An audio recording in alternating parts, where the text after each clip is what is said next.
Welcome to the Mastering the Wine podcast. Today we welcome our 12th guest to the podcast. Her name is Tessa Wullaert. Tessa is a Belgian professional football player who played in a variety of clubs across Europe. Tessa currently plays at Anderlecht in Belgium and has played for Standard Liège, Wolfsburg in Germany, and at Manchester City in the UK. Some of Tessa's major achievements include winning the Belgian Gold Shoe Award 3 times, being Belgium's international team current top scorer.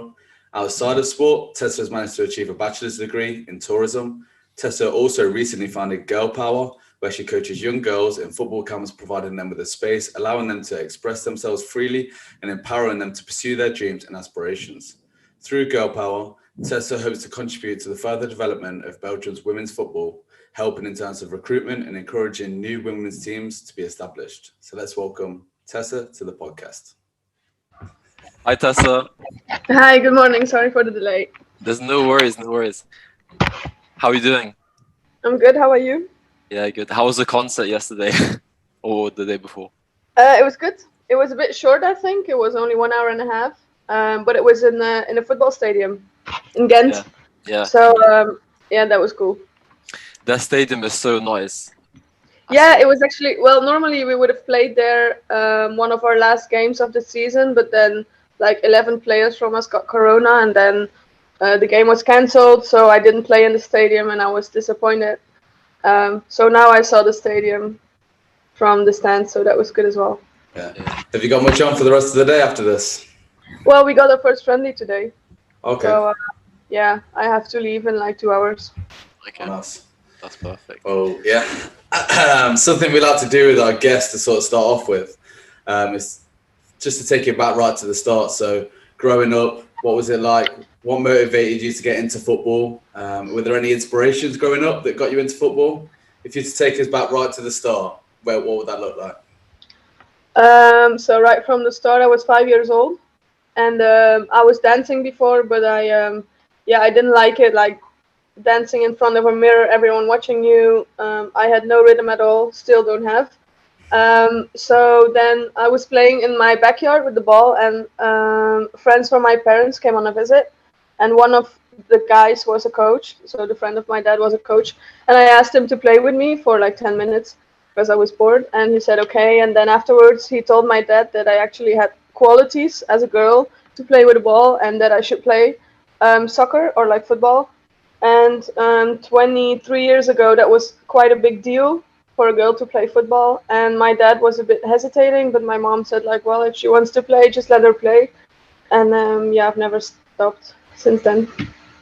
What motivated you to start initially kicking the ball? Like, was there any sort of players that inspired you, or parents, or any No, to play football? I didn't really have a role model at all, because 23 years ago, women's football in Belgium was not a big thing. So I didn't even know there was like a national team. Even later on, I didn't know you could like make your job of it abroad. I had no idea. So for me, it was just fun. And I like doing things where I'm good at. And I was quite good at playing soccer. And I joined the boys team back then. But I think my rescue was that we were 2 girls. Because if you're only 1 girl in a boys team, sometimes they just don't pass the ball to you, or they don't like you. I don't know. It's quite lonely as well, because you have a different changing room and stuff. So us being 2 was my rescue, I think, because we played with the boys until we were 15. And I would always say to little girls as well, like, join boys teams, because the education is a lot better, unfortunately. I always tell them as well, like, it has to be fun. Because if you play in a boys team and it's not fun, they will quit soccer anyway. So then there's no point. But if they like it and they have fun, then they should stay playing with girls. With boys, sorry. So you started at Zult. So tell us about how that came about. So did you get spotted by a scout, or how did you get involved at Zult Waregem? I was, I think, 16 or something, or 17 when I joined. Yeah, 16 when I joined Zult. It was the time for me to join a girls team, because we could only play with boys until we were 15. They at the end they didn't like us anyway because we were quite good and we were playing and they were sitting on the bench, and then they were like, "Why do we sit on the bench for a girl? That's not nice." Even the parents were talking like that, so it was the right time to change. And I don't know if someone scouted me or if I just said I'm going to join them. It was only second division, so I was joining immediately the first team of Zult. And Yeah, it was second division, so it was quite easy to join the team and to step in and play on that level. It was not that hard, and I don't remember sitting on the bench a lot. So for me, it was a good decision. It was close to my home, which was really good as well. So that's it. How did you find that initial journey like growing up, obviously having to play in boys teams, and like what were the things that you learned throughout that period, and have you used some of the things that you've learned in your current career, who you are now? Um, yeah, I would always say, as I tell the little girls, like for me, it was always about having fun. Yeah. And I think if you have fun, that's how you will improve and how you will enjoy training, and how you will stay playing. And next to that, I think playing abroad, I learned to have confidence in myself and not really listening to anyone else saying differently. And yeah, sometimes abroad, I really miss that part. So if I would ever go back playing abroad, I would have a lot more confidence because I'm older now as well, and I think you gain confidence with getting older, and you learn to trust yourself as well and trust the process and stuff. So just have confidence, don't listen to anyone else, and have fun. Mm. So you mentioned you actually played abroad. So your first team abroad was Wolfsburg. Yeah. Tell us how that transition was. So did you kind of find it difficult to kind of adapt to the maybe like football over there or like the culture, or was it pretty smooth for you? Um, I was 22 and I just had my bachelor degree, so I think it was a good time to leave Belgium. The Binnenleague, that was like the competition between Belgium and Netherlands, has what was coming to an end. So yeah, it was a good move. I think Germany was back then the best league in Europe. Now I would say England is, but back then it was Germany, and yeah, I didn't really hesitate because Wolfsburg was one of the biggest clubs in Europe. They were really interested. They saw potential in me, and I was flattered as well. So yeah, I decided to go there. In the beginning, it was quite easy to fit in. Um, because yeah, in preparation I scored like I think 35 goals or something, so I was quite confident. And I was like, wow, this it? Like, will it be this easy? But then the league started, and I scored the first game. I scored a goal, but then yeah, but then you see another side of football, of professional football, maybe that also stuff has to do with money. And so for that reason, I ended on the bench, and first season was quite hard. It ended on well, I wouldn't say a high the first season because we played the Champions League final, and I came in and gave an assist to score the 1-1. But then we lost 2 penalties. But there I really showed that I can keep up with the level, and that I don't deserve to be on the bench. So the second season was really good. I played a lot, and then third season I decided to go to England, to City, and then yeah, when you tell them you're going to leave the club, unfortunately you end up on the bench again. But for me, it was the right time to leave. I had won everything in Germany. I had a good time, and yeah, closed chapter. What was that like competing in the Champions League final? I imagine like that's obviously the pinnacle of football apart from the World Cup final. So Yeah, I in my whole career, well, for now, I played 2 Champions League finals, and we lost 2 times to Lyon. So Yeah. that's yeah, that's still a disappointment in my career, I think. But still, it was good. It was nice to play it, and yeah, there's a lot of crowd and media attention, and it's really nice to play that final. I remember when the first one was in Italy, and then planes before the game, planes flew over the stadium like with the colors of the Italian flag and stuff. So that was something different. I had a question for you, Tessa. So you mentioned the Bene League. So always, if you didn't know, basically like the Bene League is like the Belgian league and the Dutch league like merged into one. Yeah. But they're actually talking about doing that for the men's. What are your thoughts, Tessa, on this? Because I know a lot of people like are not liking this idea in Belgium. but it seems to be like it might happen. It might happen, you know, in the future. So I was curious to like get your thoughts on it because you've competed in it. So Yeah, if I would have the choice to do it back with women's football as well, I would definitely say just do it. It's yeah, you have a lot more games on a high level. It's a different competition, different style of playing, so you have to adapt to each other. You can learn from each other. So yeah, I would definitely be pro Binnen League. I don't know about financial stuff and all that, but only when we had the Binnen League, I know some teams. Um, they dropped out or they had no more money because for us you have to think if you have to drive 4 hours with the bus before a game, that's not possible. So back then when I played with Standard, we slept overnight before the game or after a game. So then yeah, you need money for that, and some women's team didn't have it, but I don't think that's a problem with men's team. So yeah, I'm definitely pro. I think that should like I didn't know about that, but I think I think that'll bring more eyes to the league for sure, especially like combining the two. I think it'd become one of the obviously not one of the biggest leagues in Europe, but like it would definitely be watched. I think watching Ajax compete against some of the top teams in Belgium, that'd be unreal.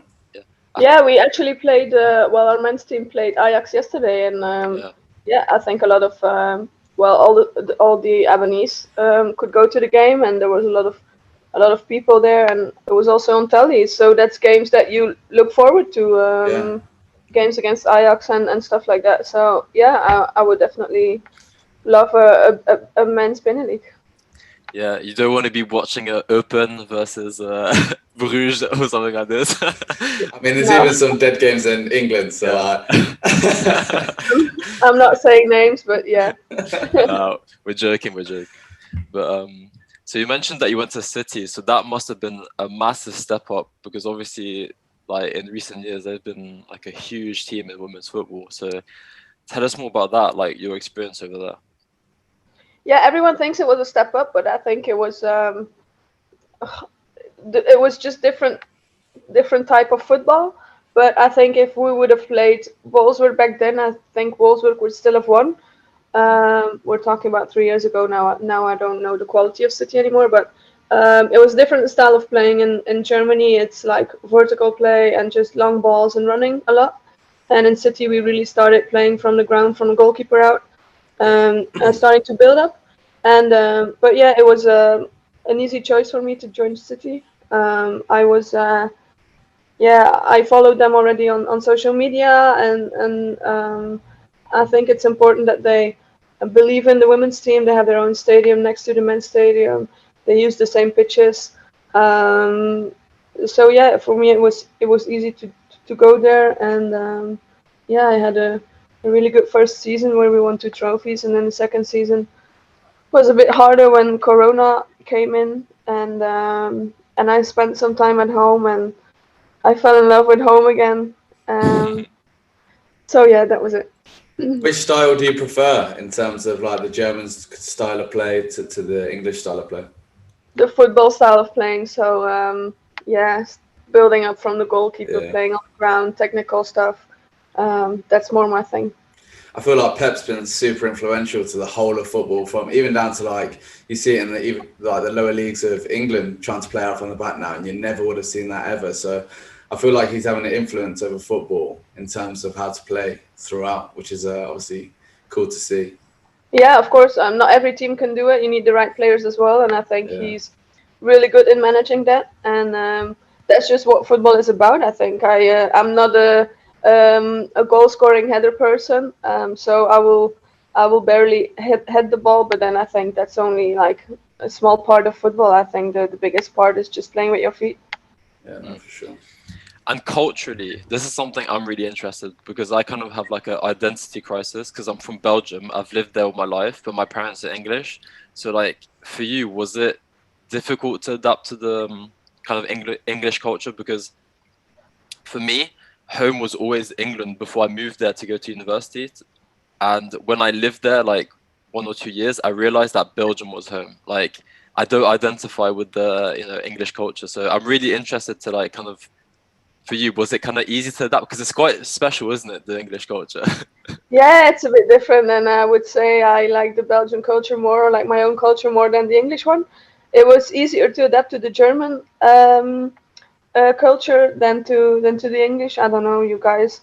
There's a lot of fast food restaurants, and you go out a lot. You get like really drunk a lot. I saw so many drunk people, or like young drunk people on the streets on Friday or Saturday evening, and that was quite of a shock to me.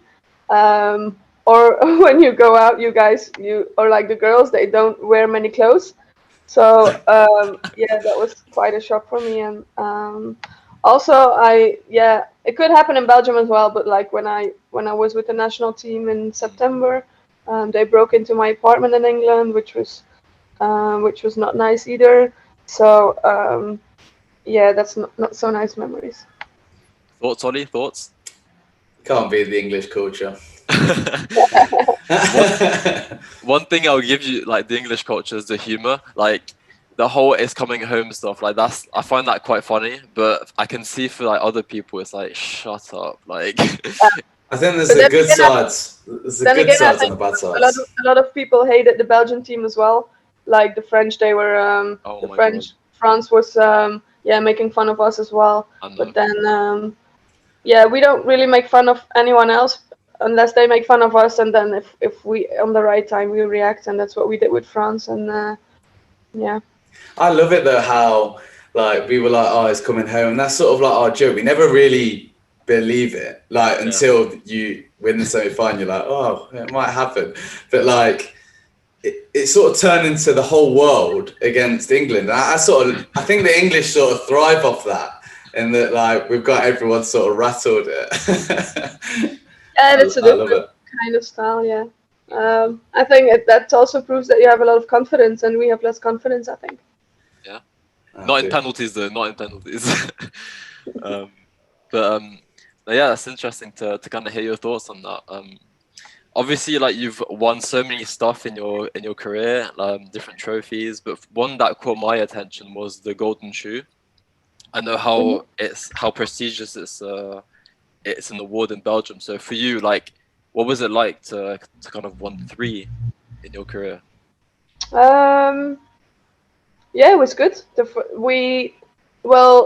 Before the Golden Boot was invented, or how do I say it, called into life, we only had the men's boot, and then there was a golden pump or something, and that meant that was for the most beautiful wag.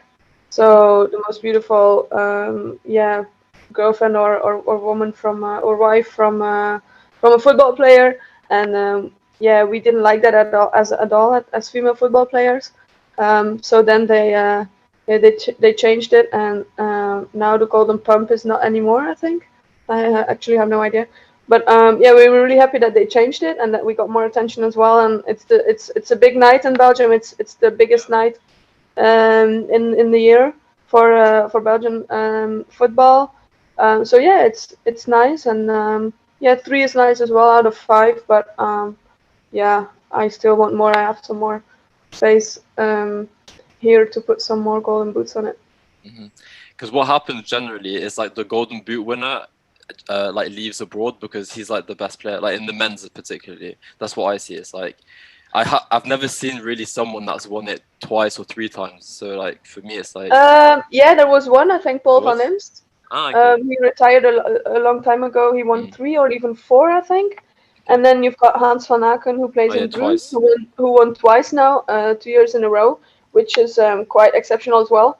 So yeah, it's different because for the men it's only the best player in the league, and for women it's just the best player because we have we have not so much choice, I think, or like, so it's a bit different, but it's still it's still nice. Okay, go on. John's got a controversial question that he's been wanting to ask you. Okay, so obviously you played at Standard and then at Anderlecht too, and for like our listeners, because like most of them are from the UK, like that's a massive rivalry like between the 2 clubs. Like it's a Real Madrid Barcelona type, you know. So how was it kind of like transitioning from the two clubs? Did you find it like difficult in terms of like, or is it not too like, or is it like overrated, this kind of rivalry, would you say? Like, Yeah, in the women's league, there's still rivalry between the two teams, but back then I was only 18 years old, not really known. So going from Anderlecht to Standard was not really a big deal. But when now last season I signed for Anderlecht, which is now what back then Standard was the best team in Belgium, so for me it was obvious to go there. And now Anderlecht is the best team in Belgium, so there was that was the only option for me to go there when coming back to Belgium. So now a few years later, I had some hate on social media and stuff. People writing that I was I don't know how you say it in English, but they didn't really like me anymore. But for me, Zulte stand I will always say Zulte Standard and Anderlecht are always in my heart and had um, a special place for me in my career. So it's not because I play for Anderlecht that I am hating Standard or whatever. They will always be special to me, and I always have respect for them. But for now, I just play for Anderlecht. When you get that sort of when people write to you on social media with hate, how do you sort of cope with that? Does it ever affect you, or are you able to just move past it? Yes, sometimes I wish it didn't affect me as much. Yeah.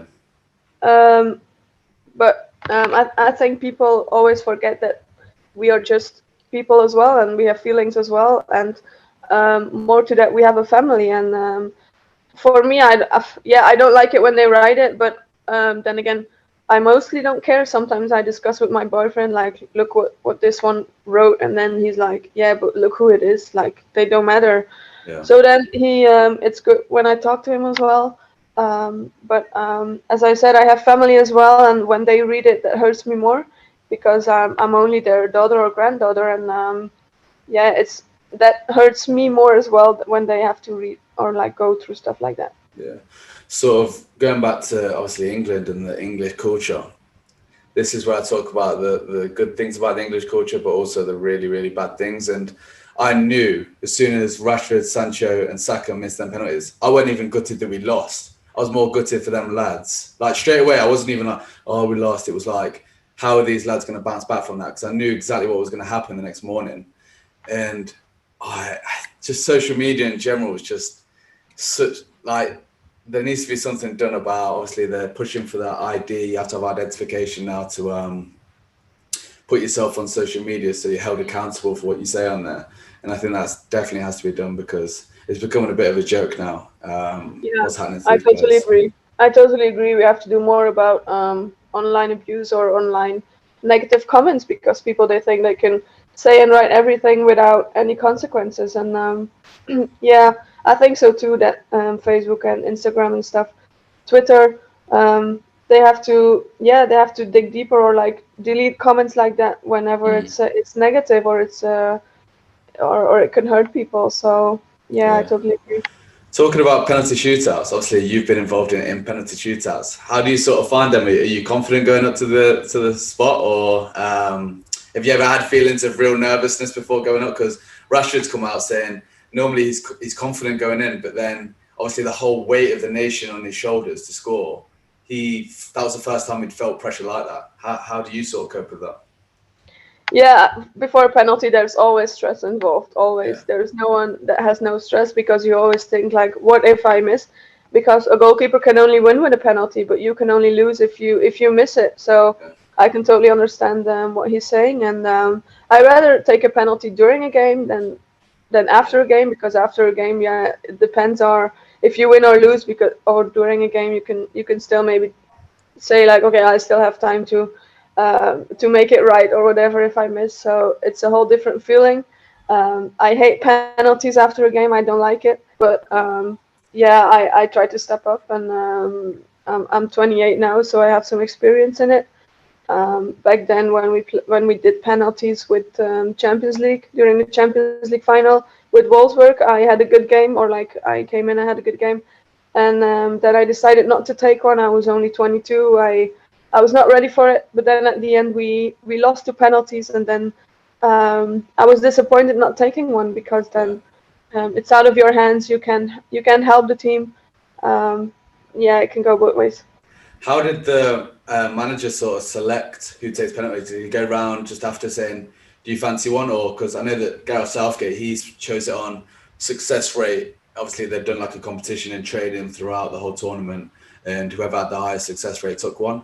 I feel like a lot more goes into it than just success rate. Obviously, the like the pressure. I think putting a 19-year-old on the 5th penalty who's never took a professional penalty in his life, like that's basically you're asking him to win the Euros for you, and that's unbelievable amounts of pressure, especially if he misses. I was speaking to someone and he actually said that maybe putting not so good a penalty taker on the 5th, but someone who's able to handle that if they do miss, like a Jordan, like he was saying that Jordan Henderson, even though like obviously he'd be distraught if he missed, but he's able to cope with that afterwards. How did your manager sort of select who takes penalties? I think it also depends on the outcome of the penalties. If England would have won the Euros, no one would have said, "Oh, that was a bad decision from the coach." So, but yeah, I agree what you're saying, and I also think the penalty takers depends on how the game went. If you had a good game, I think you should be confident enough to take a penalty.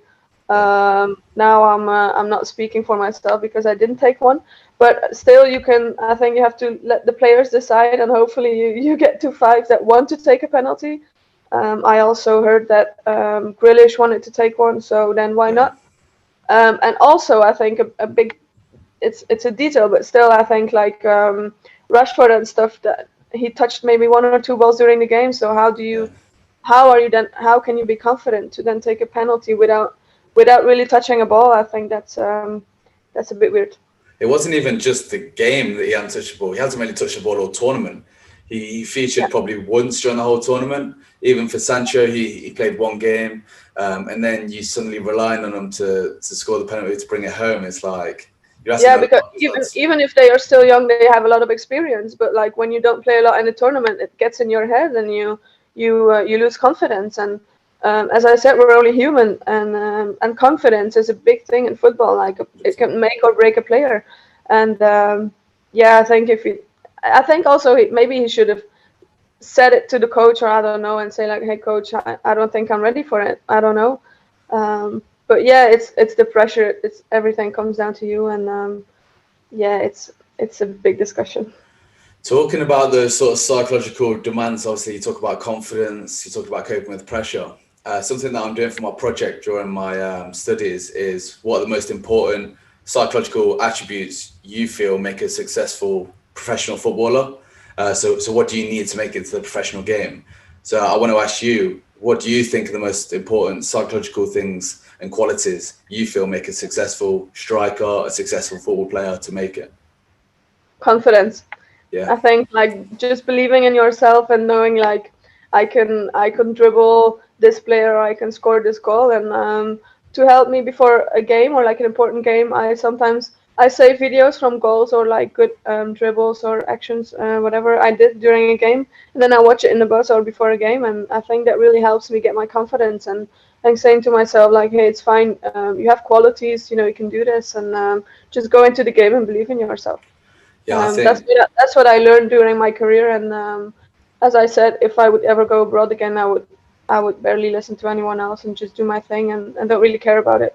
Yeah, I think as a striker as well, confidence is probably the main thing that I love. I'm a striker as well, obviously nowhere near as good as you, but in terms of my Sunday league, confidence for me is huge. If I'm not confident, I'm probably not going to score. Obviously being a striker, every striker goes through a goal drought where you're not really scoring goals.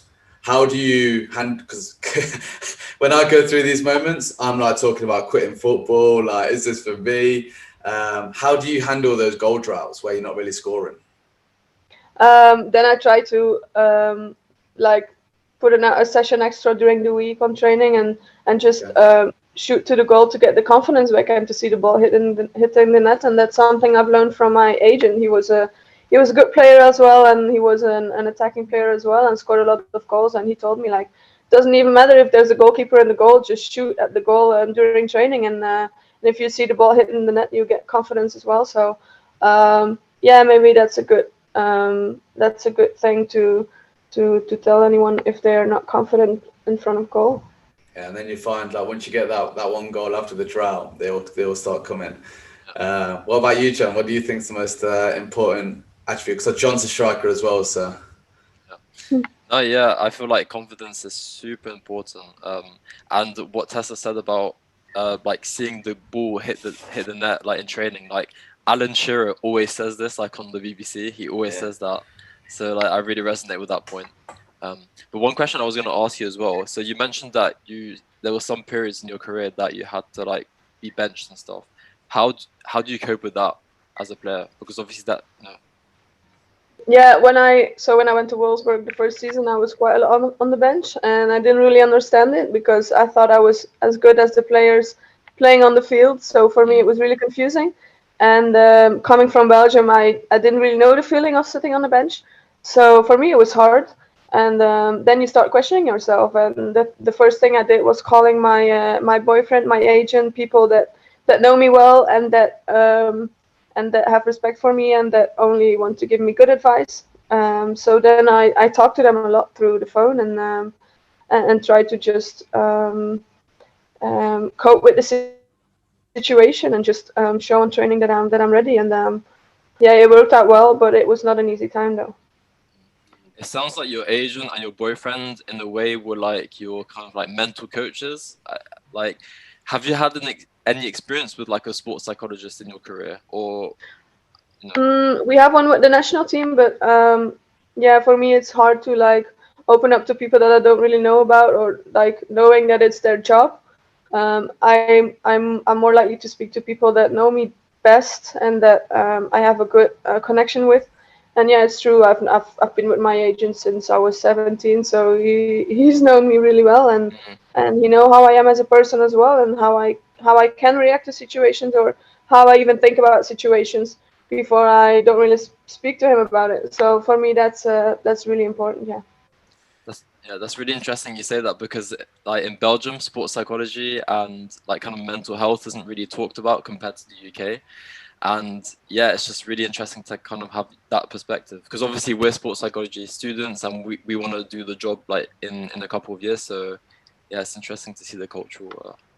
Yeah, I think I would rather talk to someone not sport related, psychologist maybe, just about life and how I am experiencing life next to football, than rather just talk about football and stuff, because I think it's also important how you are in life, and that reflects how you are in sports and how you react to some situations. So I think I would rather talk to someone even when they don't know me at all, just to start from a blank, from like blanco, from zero, start from zero, and then maybe tell everything that's going on. Yeah, as sports psychologist, to be fair, I know that my supervisor, Carl Steptoe, we had a recent guest on, and he said that Carl's his sports psychologist, and more or less they talk about like life problems and what's going on in his life. So he says, what was it, John? What the highlights of the week or something like that, where he'll just talk about his life during that week. So I think sports psychologists can definitely support you in your life, because obviously life affects your performances on pitch as well. Yeah. How much do you value the mental side of sport? So if you were to put that alongside obviously developing technically, physically, how important is the mental side of the sport to you? Yeah, as I said, confidence is a big thing. So as long as you don't have that, and I think we really, as Belgian, we are really like, yeah, like especially for the women's team, I'm talking for my side, we're really down to earth, and sometimes we have too much respect for the opponent, and that costs us some percent of our qualities, and then sometimes we lose games because we are afraid of the opponent or whatever. And I think if you're just confident enough and you believe in your qualities, we would get even better results than we are having now. So it's a big thing, and I try to so in the national team I am the one who is always quite confident, and I'm always saying like, well, the opponent, they have two legs as well, and I have two legs as well, so what can they do more? But yeah, sometimes it's really frustrating seeing my teammates having too much respect for the opponent or being afraid or whatever, and yeah, then I really get frustrated because I know their qualities, and then we lose some games due to that, and then I try to talk about it because it's as I said, it's a big thing. It's a big thing, the mental side. It's clear for us that you're a huge leader in the national team, particularly like being having been the captain. Like, what for you makes a good leader? I still have to learn a lot as a captain though, but I try to, well, the coach talks a lot to me, what he expects of me as well. And it's not always that easy because I am someone really focusing on myself as well, whereas if you're the captain, you have to think about the team as well. But for me, the most important thing as a captain is what is happening on the pitch. And I think I still have to learn is when things are not going right, or we don't put the right pressure on the opponent, or we have to step back a little bit, like is taking the lead and just telling the team like, okay, we're going to do that, instead of just thinking it in my head but not expressing it, because on the pitch I'm really a thinker as well, because I'm always thinking like, what can we do better, where are the spaces, how can we score goals, and sometimes I'm just too much thinking in my head instead of just taking the team with me and talking with them. So that's something I can learn, but as I said, next to the pitch, that's not really that important to me. It's the most important thing is what happens on the pitch, because I'm 100% winner, or like 200%. I hate losing.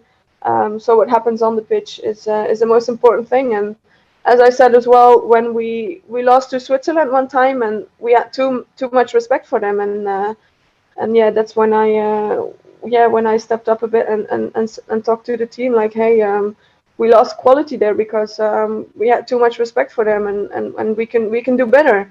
And then the next game we beat them 4-0. So I was a happy captain. Do you feel like it's difficult being a striker and the captain? Because obviously most captains are either like centre backs or the goalkeeper. They see the game, you know. Yeah. Do you feel, because like Harry Kane, for example, also is a striker and a captain? I feel like it's tough, you know, doing both. You know, you don't see the game the way a centre back, and you know. Yeah, everything happens behind your back. So that's that's a good point. It is difficult, and also you don't have that many players around you. You can only talk with some midfielders and some attackers, but there's not really that much time to talk with the defense or with the goalkeeper, how they see it. So everything has to happen quickly. And as I said, I need to maybe speak more with the team as well during the game, and not really only thinking in my head. But that's a good point. I think the captain sort of role's evolved a little bit from what it used to be. I actually, obviously interviewing people from our project, I actually looked into this, and they've started saying that it doesn't really matter where the captain is on the pitch, as long as they've got the right characteristics for them. It doesn't really matter. They don't really have a preference anymore. Whereas traditionally, you'd look for a centre back, centre mid, goalkeeper along those lines. So super I think it all depends on what the coach wants from you, and how the coach, or how you see a captain. Some just want a player that has really good qualities on the pitch and always performs like on the same level.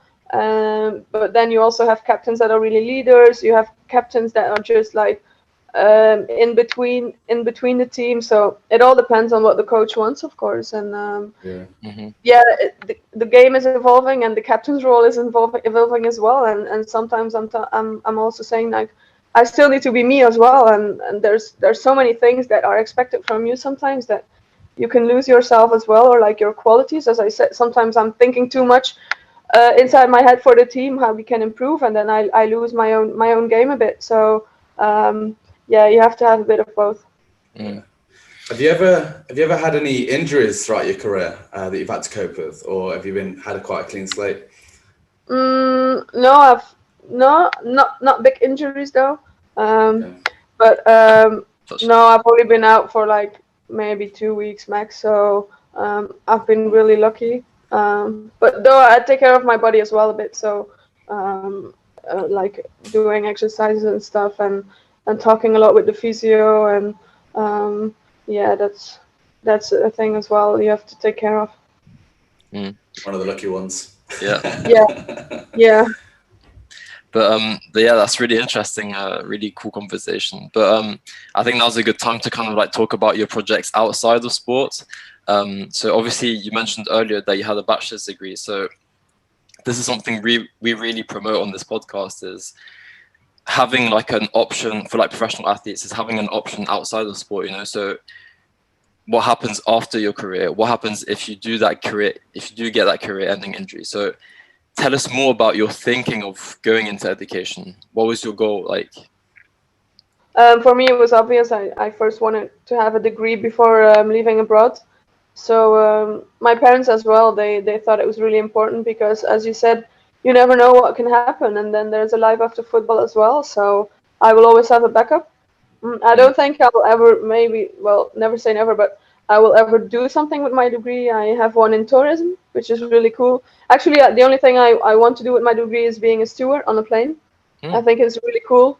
And yeah, we'll see about that because now with Corona, there's not many jobs left in that sector, but we'll see. But I thought it was really cool. But next to that, I don't think I will do anything with my degree. But it's a good backup, and yeah, I had to study for it. So yeah, I'm happy I did it back then because going out of school and then maybe after a few years going back in or starting to study again, I think is really hard. But yeah, I know a lot of players that have no degree, and then I think. Well, I hope you will get back on your feet after your career, but yeah, we'll see. Was it hard to cope with like taking the degree and then focusing on your football as well, or was it quite smooth for you? No, for me it was quite easy actually. Yeah, it was not that hard to get my bachelor. Maybe I was a good student as well, though. I went to every day I went to every course almost. So I think I was just a good student, but I went to school until 3:30 in the afternoon, and then my mom prepared something to eat because then I had to leave to drive to Standard, which was 2.5 hours drive. So back then I didn't really had a life next to soccer and school, but I was fine. It was not an effort for me. It was something I wanted to do, and I had fun in it. So that was the most important thing. But I'm happy I have a degree now. I didn't even have time to get it. My mom did it, or my parents did it, because I already left to go to Wolfsburg. But yeah, I'm happy I have it. We had a sort of similar thing where we both graduated and then didn't get graduation because of COVID. So we just got our thing in the post. So that's good. Yeah. 4 years of study just for a letter in the post. Yeah. But in Belgium, I swear you guys don't really celebrate it as much as like, you know, in the US, like, you know, the little hats and like, you know, the photo. I swear, like, you know, in Belgium, it's not that big of a deal. I don't know. No, that's true. That's true. So yeah, for us it was quite disappointing, but yeah. Hopefully we get one I love from. Yeah, hopefully. Fingers crossed. So I know that there's still like a few more years until your career ends, touch wood. But I hope so. Have you thought of your plans after your career? Like I know you mentioned like maybe having that job in, you know, as what do you call it? In the tourism. Steward, yeah. Yeah, steward. Have you decided of other options or? I have to tell myself every day that I'm really lucky. Like my biggest dream, I didn't really have a lot of dreams when I was young, but one of my dreams when I was playing football was being professional in my own country, because I was so jealous at the German or the English players that they could just like be professional in their own country and close to their family. So yeah, my dream came true. But then again, I just want the whole league to be professional because that's a lot better for the girls and to reach a higher level. But my point was that I have to tell myself every day that I'm lucky, because we only train in the evening because the girls they go to work during the day, and then we train at 6, 7, or 8 in the evening. So I'm really fortunate that I actually don't have any other things to do during the day. So I tell myself that every day. But then again, when it comes to work, I'm telling myself like enjoy your days now, because one day you will have to get up and have to go to work. So I want to do something that I want to have a job later that makes me realize that my life and the people around me that we are lucky to be like healthy and stuff. So maybe I want a job that like makes me realize that. So I don't know what job that will be, but something meaningful. And next to that, I have my own company now, which is Go Power. and I organize soccer camps as well for girls, and that shows me that there's still like a big, beautiful side, football side. Because as I said, there was some ugly sides as well abroad with the money and stuff. So when I give training to them, I'm really happy. I'm happy when they're happy. I'm happy when I can teach them stuff. When they write me on Instagram like, look, I have a picture from you in my room, or we won the game on Saturday and I dribbled a girl with something I've learned from you on camp, and that makes me really happy. So if I could, my biggest dream is maybe having my own football school or something. That's really cool. What is sort of your goals and ambition? Is it just the school, or why did you sort of start Girl Power? Why did I start it? Because I had time to do something for my own. I like being independent as well. So a thing I really missed being abroad is only playing football, and next to that, not really having anything in life. It was quite lonely. So yeah, being back in Belgium, I had time to do something, and yeah, maybe it's the start of something big. I don't know. We will see. We just started 1 year ago. We had our first like overnight sleeping camp this summer, which was really cool as well. And there are people that really believe in girl power and that think it's really cool. So there will still be some projects coming, and we take it step by step. And yeah, we will see where it goes. But it can be a good first step for my job later. We will see. Mm-hmm. So you kind of mentioned that football, like women's football, is still not as popular in Belgium compared to maybe other countries. Do you kind of, I don't know, like teach the girls that are on the camp any like values, or or provide them any tips or anything like that in your camp as part of your camp? Yeah, I for me it's also important to have like a connection with them and know a bit about their lives. So there was one girl coming to me saying like, "Hey, I'm playing in a boys team, but they never pass the ball to me." And then I felt really sorry for the girl, and I just told her like, "Well, if you don't have fun, just change to a girls team." And she actually changed to a girls team now with some other girls that came to my camps, and she's really happy now. So for me, that's also really important that I can help them in that way. And girl power actually stands for just believing in yourself, having the confidence, and not really listening to anyone else, and just make decisions that make you happy. And that's what I try to tell them. And next to that, just have fun. And my trainings are always a combination of having fun and technical stuff, because I think technical stuff, when you're really technical and you have speed in women's football, you have a big advantage. So that's why what I try to tell them as well. And sometimes parents come to me for advice as well, and asking me like, well, my girl is 11 years old.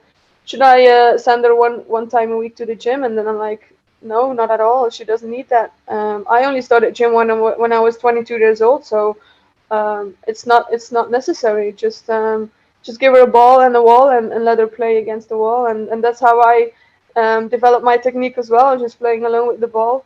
And I think that's the most important thing. Yeah, I think sometimes parents can get quite bogged down in trying to make their kid make it, and they're in a rush to make them get into an academy or things like that. But promoting that enjoyment, having them have that enjoyment. Nowadays they put so much pressure on their child as well, because especially the women's game is evolving a lot, and they want their girl to be professional, and they want her to win this and this. But I'm like, she just needs to be happy, and she just needs to like playing football and having fun in it, and then she will develop as well. So I think the biggest thing in life is just to be happy, and it doesn't matter what goal you reach or whatever. If you're just happy, then it's fine. Yeah, that's so true. There's been a lot of initiatives in the UK to sort of stop. You see, with like when I was growing up, like dads like always shouting on the sidelines, do this, do that, but that will lead to the kid then having a hatred towards football, because when they go, they get shouted at. If you're promoting enjoyment, which obviously you're doing the right things, they're going to want to play football for a prolonged period of time and hopefully get a career out of it. It sounds like a fantastic project that you have going there, and yeah, we're all for it, and yeah, we're more than happy to contribute, help out if anything. So yeah, fantastic. I'm not seeing anyone in Belgium like doing that. So yeah, massive props to you. In terms of, so they were all the questions we had for you, but we asked our Instagram if they got any questions for you. So this is sort of the segment where we go on to that. Me and John normally ask one for one. So the first one is, what are your thoughts on the Euros and Belgium's performance? Yeah, I was a bit disappointed, and I think the whole nation was disappointed, but the team as well. I just think to reach a final or to win the Euros, like the pieces from the puzzle have to fit, and that didn't happen in our case. We had some players injured, just coming back from injury, not really being fit, and yeah, we didn't really had that big of a squad like England had. Like on the bench, you had such incredible quality, and we didn't really have that as well. And I think we're now coming to an end of a generation, and like the transition with the young players as well. So I think yeah, we'll see how it goes with the Nations League. There's a lot of pressure on it now. So we will see how it goes. But in terms of the Euros again, yeah, I think the whole team was disappointed as well, and it was quite. They didn't really post anything on social media until a few days after they went out of the quarterfinal. So that shows that they were really disappointed and didn't know what to say. And yeah, I hope they will get better results next time. What about you, John? Well, because I haven't heard your reflection on Belgium's performance. Obviously, you tried to support England, but I'm not having that. I don't know. It's just like, yeah, just like Tessa said, it's disappointing. Like, obviously, yeah, it's just like the defense was a bit shaky, but I thought they did okay. It's just like, yeah, like Hazard coming back from injury, like hasn't really played a lot of football this past year. De Bruyne is obviously like fried. Like in the quarterfinal, he had an injury apparently when he was playing. But one thing that I really loved was seeing Jérémy Doku play, because for me this was a player I wanted to see in the Euros, and that quarterfinal game was like so exciting to watch. So yeah, I'm really happy he had an opportunity to show the world who he is, because this guy is unreal. Like he's got a lot to develop, but yeah, very, very good talent, this guy. Massive. The only thing I was shocked about in terms of Belgium was I really rated that Wullaert. He obviously played the first initial games, and then he got dropped for Denier, and he didn't play so well. Like he cost a couple of goals, I think, when he played. And then you went for Vermaelen. But I think if you had Wullaert, I don't know how to pronounce it, but Wullaert. Yeah, I feel like he was such a good defender, and I feel like he would have solidified your defense, especially against Italy. You got knocked out to, wasn't it? Yeah. Nice. They were unreal when they played you, to be fair. But yeah, so our second question for you, Tessa, is what are your hobbies outside of football? My hobbies. Well, as I said, I'm giving training. I don't know if that's a hobby. Yeah. Just my camps, watching telly, reading a book, but only when it's good weather, so not that often. And then yeah, just I have a dog as well, so he takes up a lot of time as well. Do you guys know? Do you guys know the famous goalkeeper Jean-Marie Pfaff? No. No, he played in Bayern Munich. Oh yeah. Well, my dog really looks like him. They have the same. Oh my god. So our dog's name is Jean-Marie as well. Yeah, we're massive dog lovers. Ollie has a bunch of dogs. Yeah, a bunch of dogs at home. Yeah, I have a picture where Jean-Marie Pfaff is on the telly, and then we hold our dog next to it. I'll show you later. Yeah, it's really funny. Yeah. I can't wait to see that. So the third one is, what advice would you give a young girl who wants to make it as a red flame? As I said, just have fun, believe in yourself, make choices that make you happy. And yeah, don't put a lot of pressure on you. Just have fun, and you will develop. And I think everything will come at the right time. And yeah, I always make choices depending on how I feel. So then you can never really regret it. So that's it. Okay. Nice. Our fourth question was, how do you mentally prepare for a game? Yeah, as I said, I always tell myself, even if I know the opponent is really good, like they only have 2 legs, I have 2 legs as well, so anything can happen. And as I also told you before, watching some videos of myself during a game, some nice goals, some nice dribbles, just getting the confidence and being ready. But even for an important game, I really don't put a lot of pressure on it. And especially when I'm now back in Belgium, I always tell myself like there's more to life than just a football game. So that helps me like getting calm and just not putting so much pressure on it. That theme's come up before in terms of, you said you've got 2 legs, they've got 2 legs, and sort of another person said it's 11 versus 11 at the end of the day, like 11 players versus 11. So why can't we beat them? I think that's definitely a thing you have to have in your mind. Don't overhype the opposition. Yeah, it's putting things into perspective, like not always over dramatizing stuff. Yeah, that's cool. That's good advice. Okay, next one is who's currently the most exciting emerging Belgian talent in the women's and men's football?